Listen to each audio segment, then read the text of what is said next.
Welcome to the SBP podcast, the voice of mobile film. This is episode 8, and I am Susie Botello.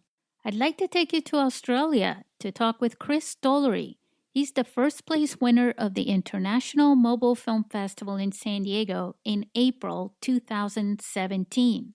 Chris was also nominated for Best Experimental Film at the Global Mobile Film Awards, which is an award ceremony for mobile filmmakers around the world. At the time of this podcast, Chris didn't even know that his film was awarded for Best Global Experimental Film. You can see the show and watch Chris's film No Budget at www.gmfaawards.com. But for now, let's talk to Chris.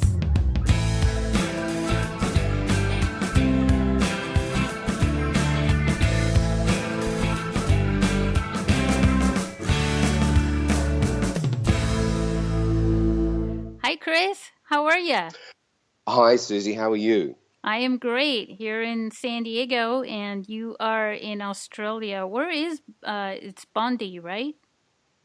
Well, Bondi's where I live. You happen to catch me down in Melbourne at the moment, which is the southern capital and the hay fever capital of Australia. But yes, and you're in San Diego, right? Yeah, we're in on tenterhooks from every possible disaster right here. Yeah, exactly, especially today. It's just been a wild and crazy day. We got the fires going on in LA, earthquakes or small earthquakes, jolting earthquakes in San Diego. And so, yeah, we're just ready for anything here. A misdirected tweet, anything could happen. Yeah, right. Okay. Well, I hope they're not so rude, natural or otherwise, to interrupt us. No. This happens with voice a lot because we can't see each other face. We're not getting those cues, but it's all good.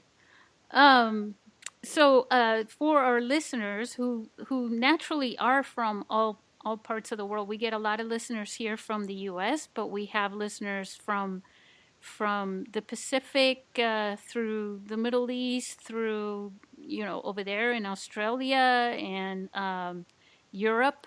And, they're just everywhere. It's amazing. But for them, just to give everybody a heads up on who Chris Stollery is, you won first place in our film festival. So since you weren't able to be there, I want to congratulate you now with my voice. Congratulations, Chris, for that. Well, thank you, Susie. It was quite an honor, quite a thrill.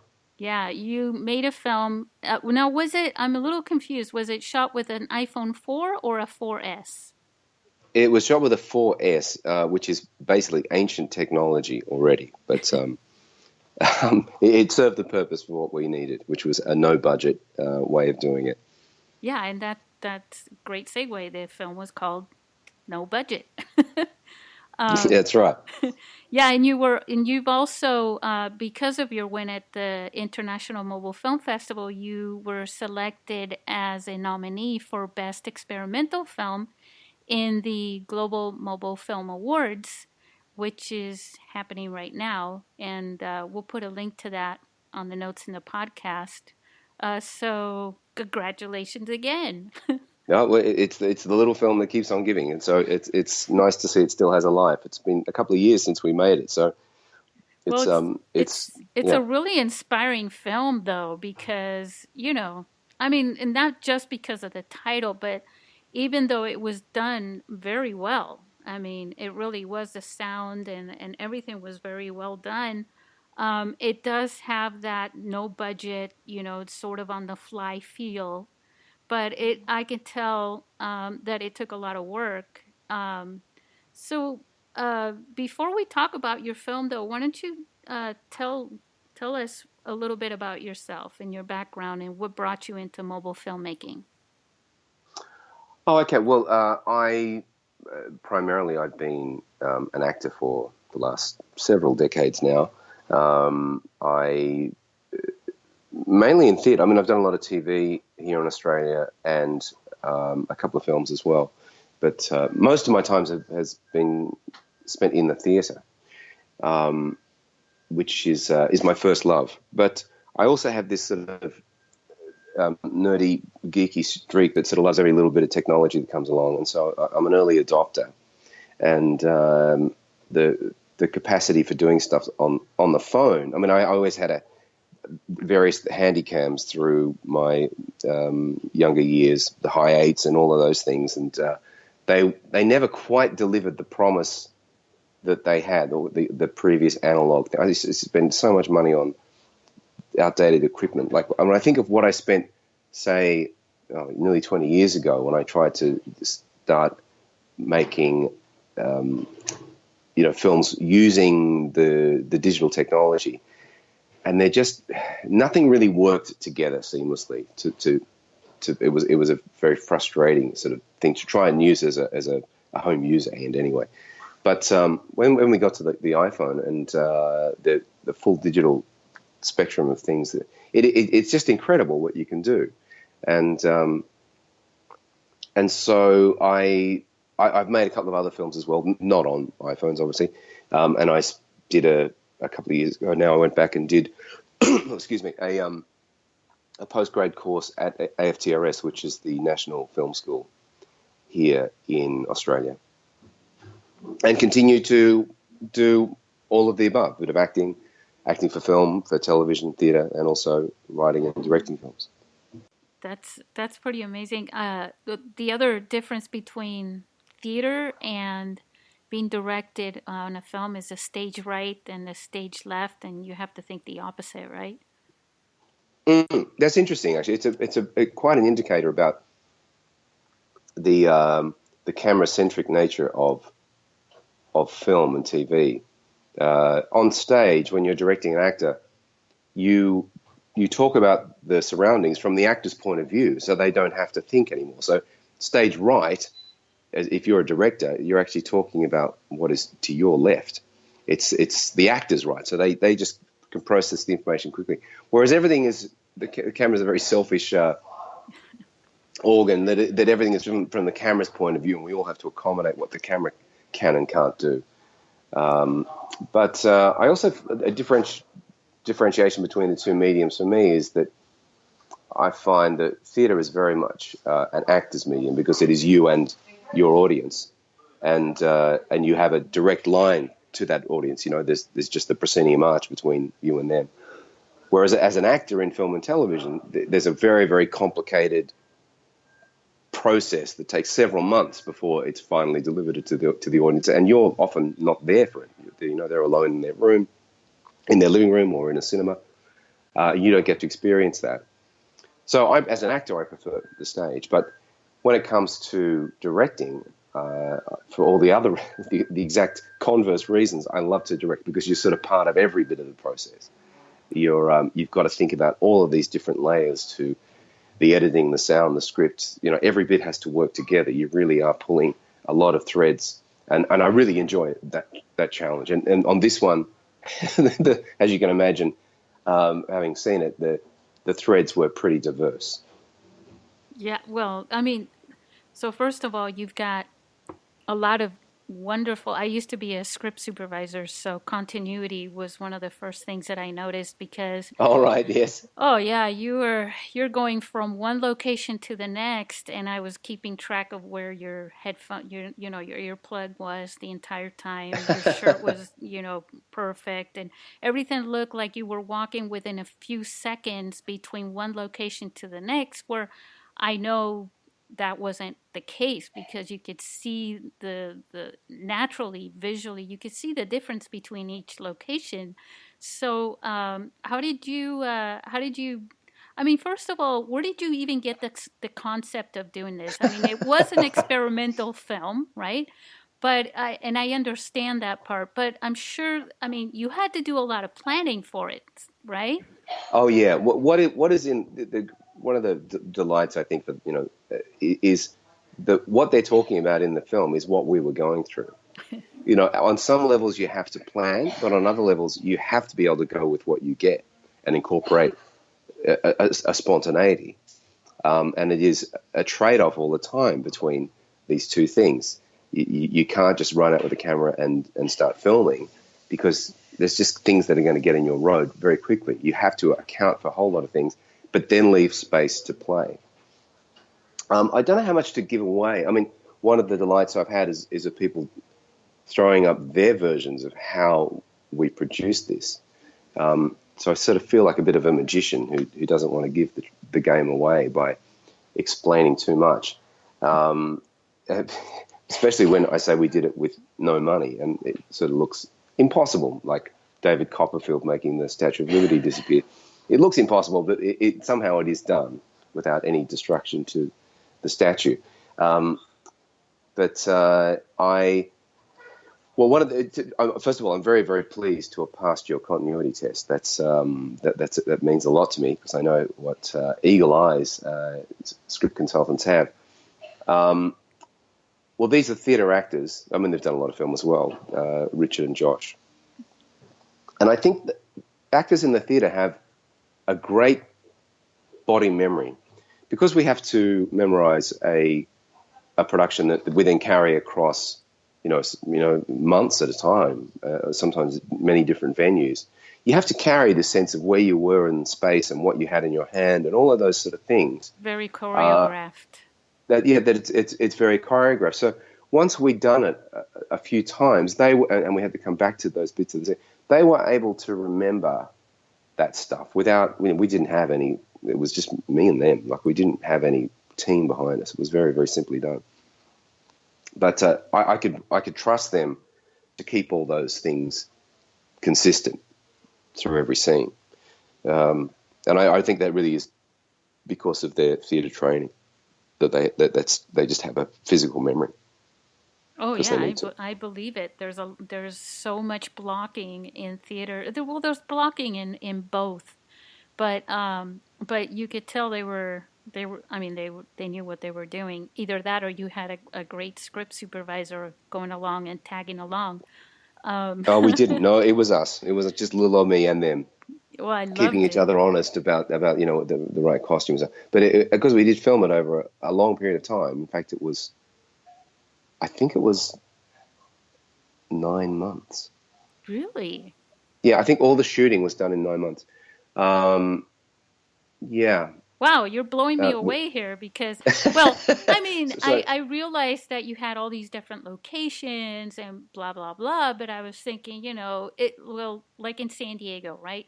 You can go to the mountains and grab snow and within 45 minutes or so go down and dump it at the beach, right?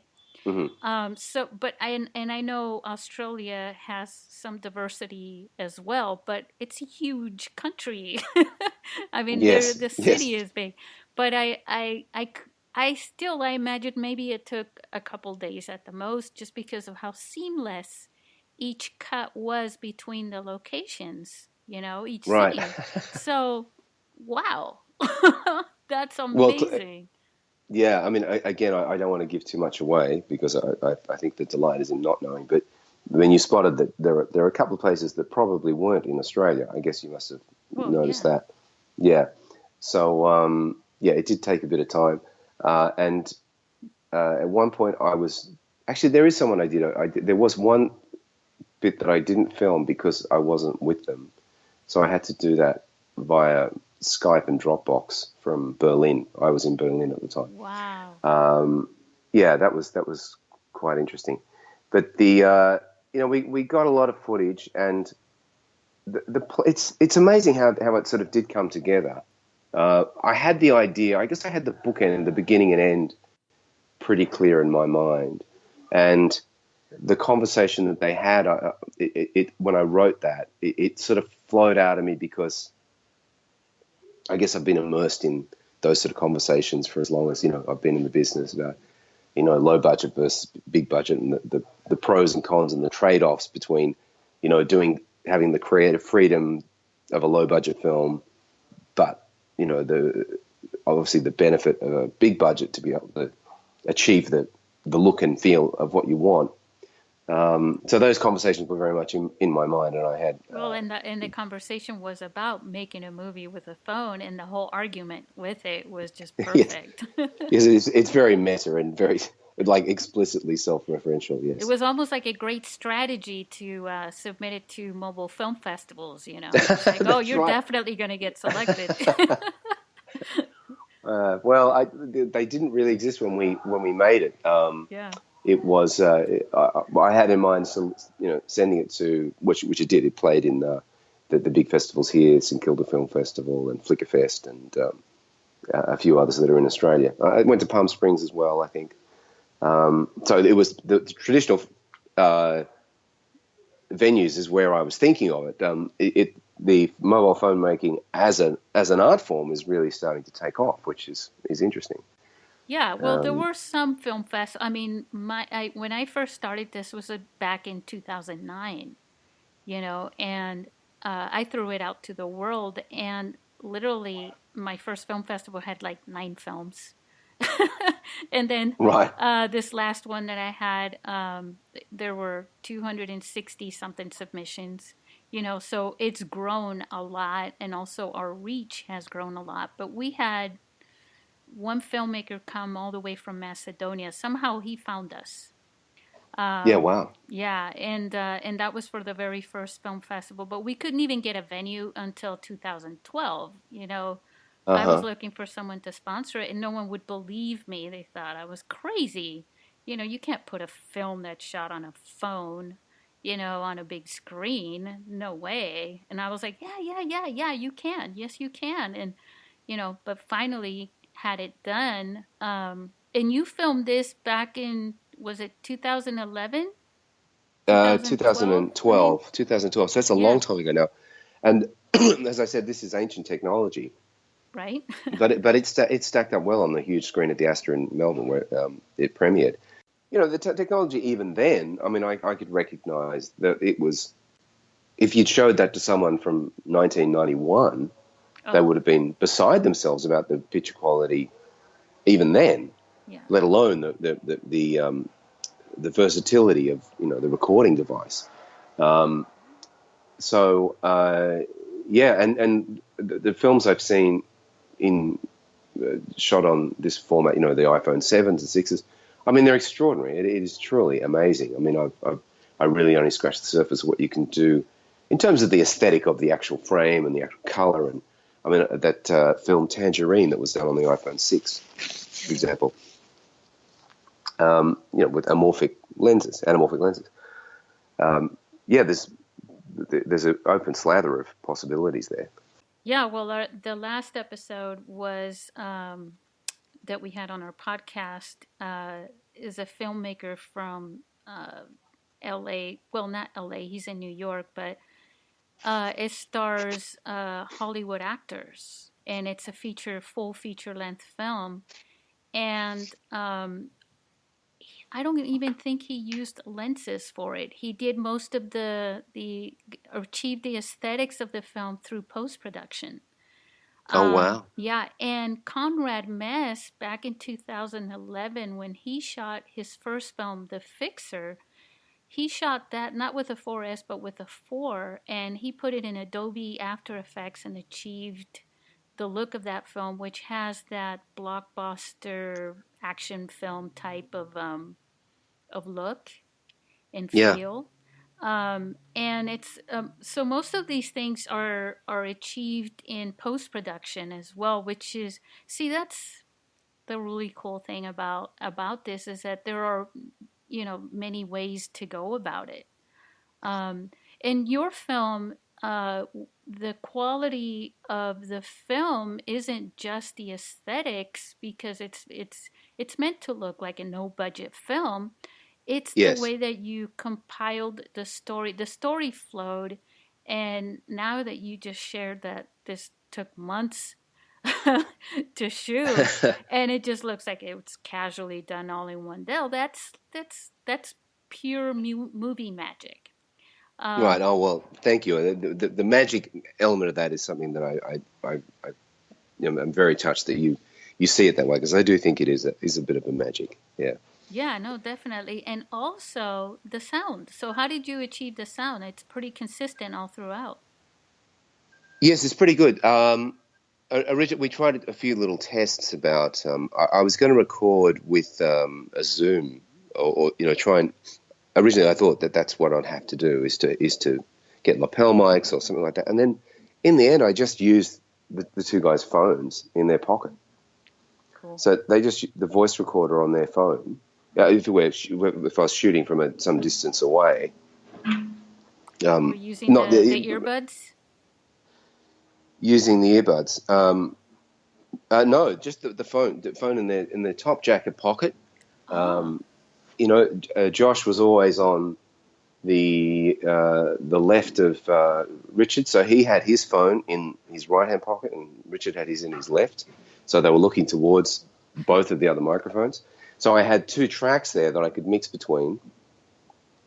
And then, as I said, they're theatre actors, so they learnt this script very thoroughly. And then I did a little bit of in situ ADR, like wild lines on the day in some of the locations where it was particularly noisy. And a lot of them. a lot of them, they were all Well, I was noisy, thinking yes. the subway and Oh, yeah, all of it. Well, surprisingly, it held up, most of the dialogue. But there were a couple where I wanted to change words, things like that. And then there was the actual live, the accordion player in Paris who yeah. also does the play-out music at the end. So it was all recorded on the phone. Wow. Not the That's same phone that we filmed on, but on no, an no. iPhone nonetheless, yeah. No, yeah. And see, I've talked to so many people about mobile filmmaking. I can even give you insights on that. In 2015, uh, Luis Juarez from IndiePhone uh, in in LA came to our film festival, and he was shooting at the time a feature film as well. And he was explaining that's how he had his actors doing the same thing that you're explaining. Uh-huh. But he didn't say that he was doing the trickery that you were doing with the left and the right and all that. So that's see, I I learned a lot from talking to people, to you guys. Right, yeah, you you know, still in a had couple ideas, years yeah. here, I'll be able to make my own film. I mean, I've worked in the industry, but to actually undertake that, especially with mobile film, that's a lot of work. That's a lot of trial and error. Look, it was. There was a lot of time sitting down editing this. There really was. I mean, the 9 months was the shoot. I then spent a lot of time. Well, I did edit it as we went, but there was a lot of trial and error, and yeah, it took quite a bit of time sitting down with the headphones on, going through, getting those cuts exactly right. And do we see you at all in the film, or you're just directing? No, I never, I never appear. No, in fact, curiously, I'm yet to write something for myself. Um, yeah, I don't know why that is. I should be more. Well, yeah, it's one of the things I tell a lot of actors. It's like, why wait for someone to cast you when you can cast yourself and make your own film? You can produce it and direct it, like a lot of actors already do, even in the indie industry, anyways. Yes, I'll get there. Well, I guess each time I do come up with an idea, I have a very clear vision of the person who I think would be great in it. So I usually go and approach who I know will deliver what's in my mind. And it's sort of a bit simpler to just concentrate on wearing one hat. But ultimately, I do want to get to the point where, I can jump in and out and do the roles that I would love to play generally. That looks like I'll have to write for myself. Well, yeah. I mean, at least until you start getting cast on the big films, you're getting an international fame with this little film. Are you gonna make more of these mobile films? Well, look, if the idea comes up, look, I have made another couple of little ones that I haven't released. That were sort of, again, experiments. We're really testing ideas to see what they look like. Look, I may well do. It is such a simple way and of working. I I just created. There's a theatre company in Sydney that I released their promotional for the season, their promotional video, which I did a similar thing to this, and it was, and because it was an independent theatre company, didn't have a lot of money, so I said, look, I'll do it for next to nothing, and we did it in a similar style. But it's not a releasable film.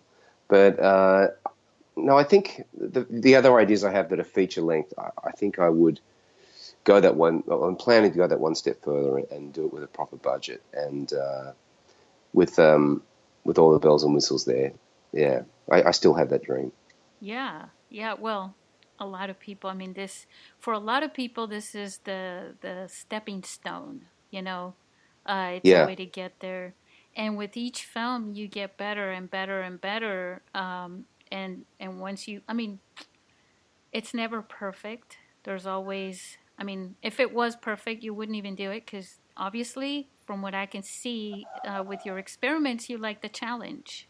Yes, that's right. Yeah, I do like the puzzle, the challenge, solving these interesting problems. I do like that very much. You're right. Yeah, so it's not as attractive once you've got it all figured out. It's like, okay, great, next. Yes, there are those other challenges on a bigger budget, which I prefer to run away from, which are the dealing with all the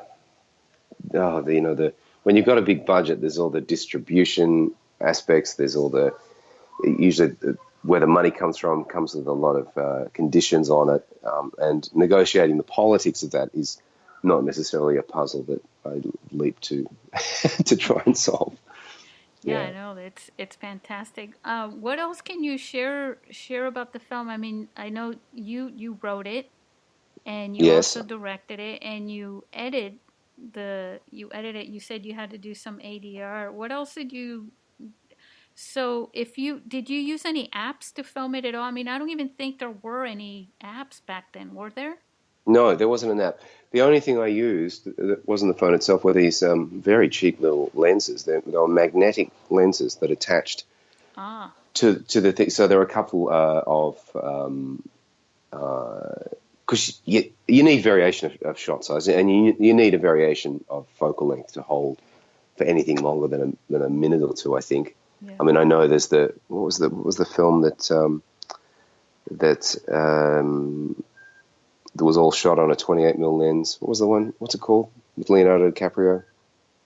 Oh, Oh, out in the what's it called? Out in the nature. I can't find the name of it. Yeah, apparently that whole film was on 28 mm. But generally, you need a variation of shot size to keep the interest up. So these little lenses really did that. There was and they were very inexpensive and just attached with a magnet to the iPhone itself. So there was no apps or wasn't even a lot of tweaking in the. I used Final Cut Pro to edit it. There wasn't even a lot of tweaking in the grade, really. hmm. I sort of let it look the way it did. Yeah. And what about stabilization? Oh, now there's a lot of great. I mean, there's so many great gadgets now that do that. Yeah. No, that was just I had a little sort of a little thing called a glyph, which gives you a proper shoe mount on the iPhone. So you attach it with a couple of little rubber pieces, and it becomes a frame on which you can put a tripod. And usually we were moving, but just having a little bit of weight on that seemed to give enough stabilization on its own. But some of Yeah, the things you just get now are incredible. keeping your fingers off of it because we have these natural vibrations. And I know the iPhone 4 and the 4S, they were super sensitive to anything. Um, Yes. so that's why I was wondering because you don't really see too much of that shaking in the film. No, just giving it a little bit of weight by having it wasn't just the phone on its own; it had a little bit of weight to it, so that it Yeah. dampened any effect of vibration, and that was enough. And usually, just hold it still. That was it. It was all handheld, apart from this Wow. little thing that gave it some weight. Yeah. Amazing. Yeah, I'm really impressed. Wow. Not Thanks. that that was your goal or anything, but coming from all the stories I've heard from films, I mean, geez, that's amazing. Uh, well, so all in all, did you have to buy pizza or anything for the crew? I mean, what was your budget? Was it like $10 or $100 or Well, we didn't add it up, but the only budget was coffee. Nice. That was all we paid for. Yeah, we even snuck on the subway. But yeah, no, that was sort of one of the dogmas of the film was to keep it completely no budget. And obviously, you didn't have to worry about location permits, right? Perhaps at times one should, and perhaps we should have if we would have been entirely above board on some of them. But no, we didn't I do don't that. think you were causing any big disturbance enough to feel bad about it. No, well, of course, this is the other thing about filming on an iPhone is that you can fly under the radar. As soon as you bring any other equipment around, it attracts attention Yeah. and expense. So we were able to sort of turn up pretty much anywhere and then just film and be done in 15 minutes. Well, and also you didn't even have a microphone. You basically these guys had their That's right. microphones in Yeah. there, so there's no. I mean, you could have just been playing around, and Yeah. everybody's Well, used we to were. that. Yeah. We Well, sort of yeah, were. you Yeah. were sort of. At least it appears like that. That's amazing. Any what about, so just share with me just a couple little challenges that you had that you were a little bit unprepared for and how you overcame those. Uh, well, well, the first one was the sound. As I said, I'd actually bought a Zoom thinking I'd need that. And so it was a surprise in the opposite direction that it ended up being much simpler than I thought, getting the sound. The other challenges were because they're always on the move, like they're walking the whole time. Finding the vantage points from which to film was sometimes challenging, and also given that I didn't have a crew, a retinue of people who could, I could yell at to hand me another lens or to put this, keeping track of our own stuff, my bag and, anything else that I had was a bit of a challenge. The other challenge was Richard loves to, he loved a long sort of lead in to every take that we did. So he would, I'd call action and he wouldn't, what was that? I think it's a Marlon Brando quote said, just because someone says action, it doesn't mean you have to do anything. And I think he was following that to the letter, so that he would just wait till the impulse took him before he would launch into whatever we had to do. So consequently, I was very aware of battery time and memory limits on the phone for filming nothing while he waited for the impulse to strike him to begin speaking. That was a bit of a challenge. But in the end, he had a very spontaneous performance and a very natural performance, and I'm grateful for that. Yeah, I was actually going to ask you about that next, but since you brought it up, I'll ask you now about the memory. How did you deal? Did you carry a laptop around or uh, upload it to the cloud? How did you deal with all that? We No, I didn't. We just did it. We'd go and knock it off in short bursts. So we'd empty the phone, and usually I don't know what size. They probably were very big. No. Probably only 32 gig phones then would have been No, enough. I But don't think so. I think they were like, 8 16. gigs and 12 gigs or something like that. Yeah, look, you may be right. But that would be enough to keep the concentration short and sharp for that day. Yeah. We wouldn't film for more than an hour or two, and a lot of that would be location scouting and working out the action. That was before we'd roll over, and then I'd get maybe 4 or 5 takes, or a couple of different shot sizes of that, and that was enough.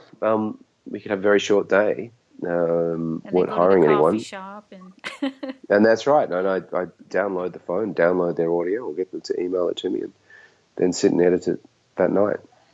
yeah, that's true because you had all these locations within a few seconds of each, during a conversation. So I imagine that probably was very helpful. It was, yes, and we didn't always know what we were going to get, and that was sort of one of the delights. I had an overall plan, but in the middle of it, I had to go, well, that could work, and then that wouldn't work. You'd have to find something else, or you'd find something else that worked better for the previous idea. So there was a lot of trade-offs, but in the end, there was nothing that I left out that I really loved. I think somehow it all just mysteriously came together in its own way. And I think all the best performances, it's not like there's a great performance that's left out somewhere for No one the had to sake of cry. continuity. No one had to cry. But the continuity wasn't, the performances weren't sacrificed for continuity, or it all seemed to, the best bits came together at the right time. And you're also looking at it. I mean, right now the screens, I mean, on even an iPhone 6 is so much bigger than on an iPhone 4 and a 4S. That's right, yes. And but you didn't have to worry about shooting gear or anything like that because it wasn't it wasn't staged that way. You didn't have lights and things like that to worry about, and it was all so natural. You almost had no worries with that.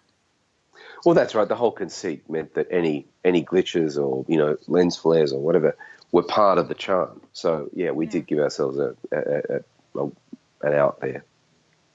Well, is there anything else that you can think of that you might like to point out? Oh,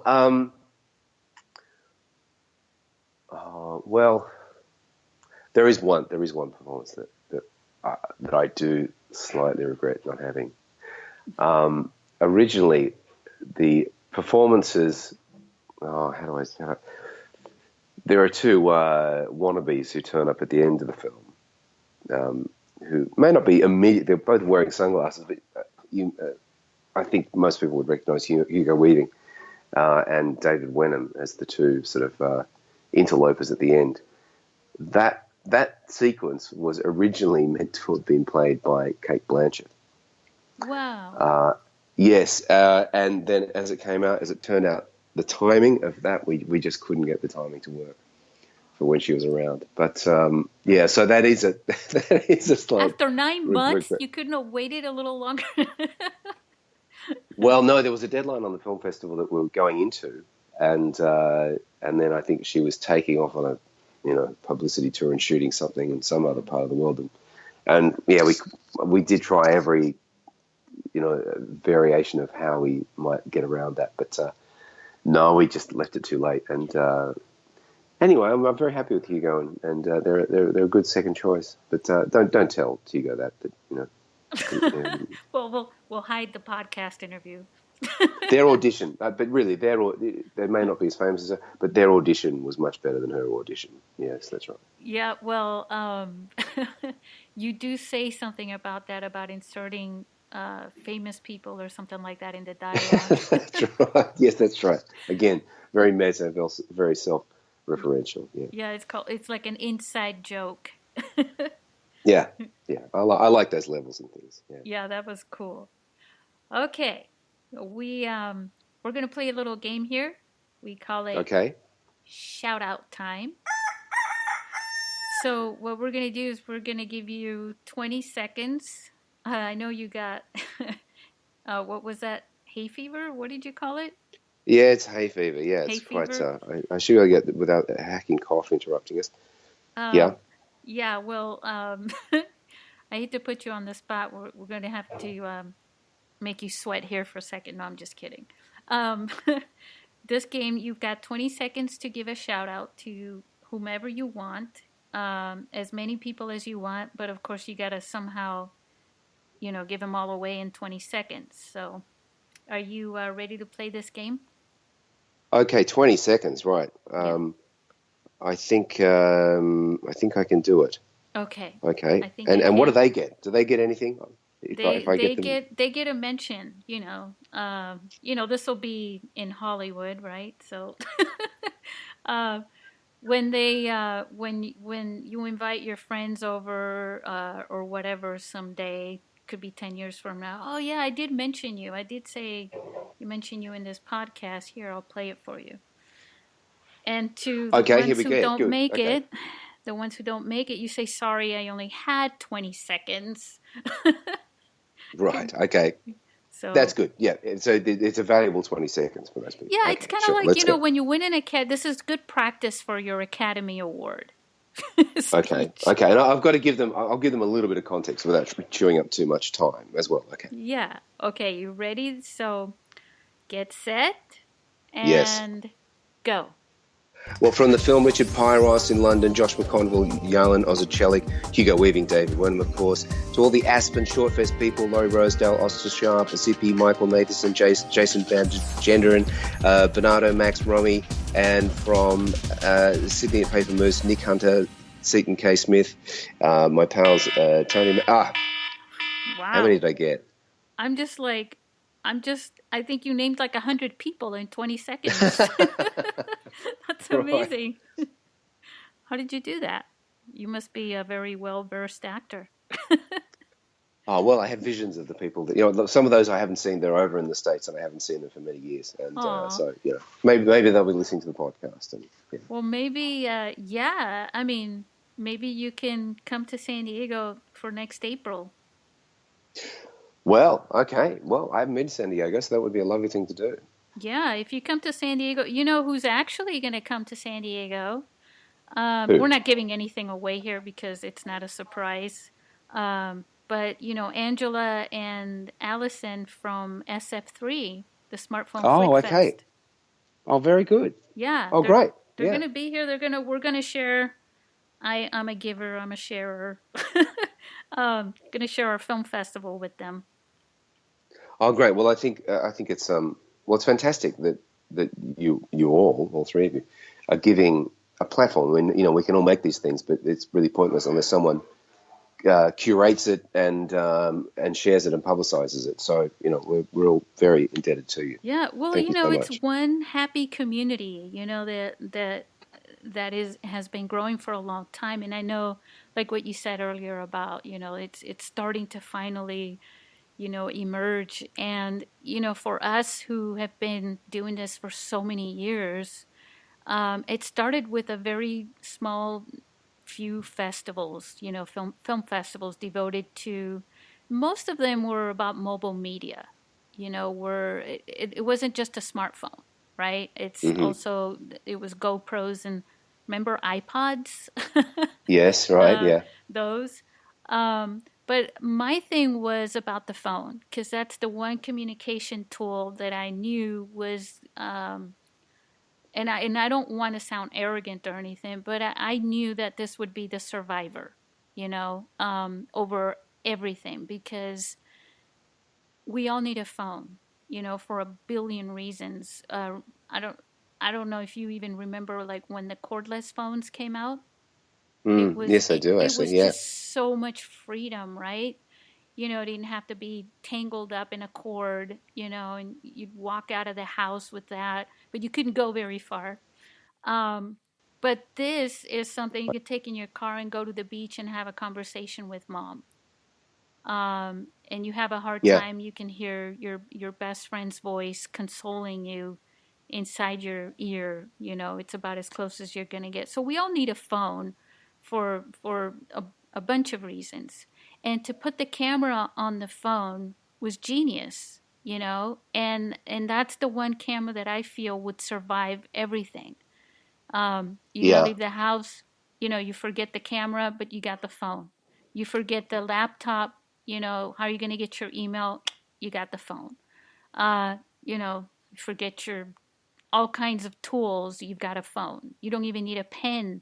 Remember, you used to always walk around, make sure you had a pen in your pocket somewhere, maybe a Mm. little piece of paper or something, and you don't need that. You have a phone, So it's been for a handful of us, it was like that vision that this was going to be big. And we've been Yeah. saying that. Oh, obviously, that's how you keep going. You see it around the corner every year, every day. Otherwise you just drop off. And so yes, it's emerging, and we're all waiting for that. But I think, and I could be wrong, but I think in a couple years at the most, like literally at the most, you're gonna start seeing.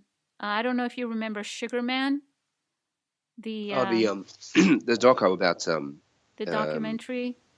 yes. Yeah, well, that one, I wasn't part of it filmed there in Australia too. I can't remember. Well, it was mainly South Africa. South Africa, that's right. Yeah. Yeah. Well, I think it was like one of the last scenes in the movie where they ended up filming it with a phone, an iPhone. Mm-hmm. And it was Yeah. mentioned, and we all flipped. Oh, this is it. This is going to be the day. This is going to make it mainstream. That was years ago. Yeah. you know? Yeah. And so we're always seeing this around the corner. But I think, yeah, I think you're right. I think, I'll give you the credibility of saying that yes, it's definitely becoming mainstream. Filmmakers that are using this are getting more respect. Um, and yeah, you can make experiment with it, and you can also make, films like Tangerine, and then there's Conrad Mess with his action films, and you'll have to watch some of those. You'd be amazed. Yes, I will. Conrad. Conrad Mess, Conrad, and then Mess is MESS. If you go and add .com to that, you'll be able to see his films. And another one that he did, we used to feature it in our film festival just to blow people's minds away because I love doing that. Was called The Other Side. He shot that all in green screen using Oh, yeah, CGI. right. Yeah, Uh-huh. and it was done sort of like Sin City. It's kind of a vampirish type of a film. He's in Spain. On a phone. Yeah, on a Wow. phone. I Okay. think that one was done on a 5 or a 5S. Wow. Okay. Yeah, I'm Um, keen to have a look. Yeah. yeah, and I think that one was one of the longest that he did too at that time. But yeah, it's an amazing thing. You can do anything with this, just about. And you have good stories. So, anyways, want to thank you for coming. We've got another question that I'm gonna ask you, so bear with me. But we're gonna Sure. leave that one question for our Patreon page, so that our we call them rock stars and superheroes can have access to that as bonus material, basically. So, say goodbye. Well, I'll say goodbye and I'll say thank you once again for providing the forum and the opportunity to have films like this seen. There really is no point, well, very little point without a forum for it. And your enthusiasm and your giving so much time to talking about the subject, I'm really very flattered to be part of it. And thank you so much, Susie. Well, when I see films and meet people like you, it sure makes it so well worth it. Thank you very much, Chris. Great, and thank you. Congratulations on the award for Best Experimental Film at Global Mobile Film Awards, Chris. I hope you enjoyed this podcast and would urge you to subscribe so that you can always be among the first to listen to our podcasts when they're published. Also, Chris is sharing some tips with our patrons about cinematography, which you won't want to miss on our Patreon page. Become a patron to support us, and also because you will gain access to our bonus podcasts from our guests, which are exclusively tailored to our patrons. Check the podcast notes for links, and you can go to our Patreon page at www.patreon.com/sbppodcast. Also, catch more on the film festival at www.internationalmobilefilmfestival.com. See you soon.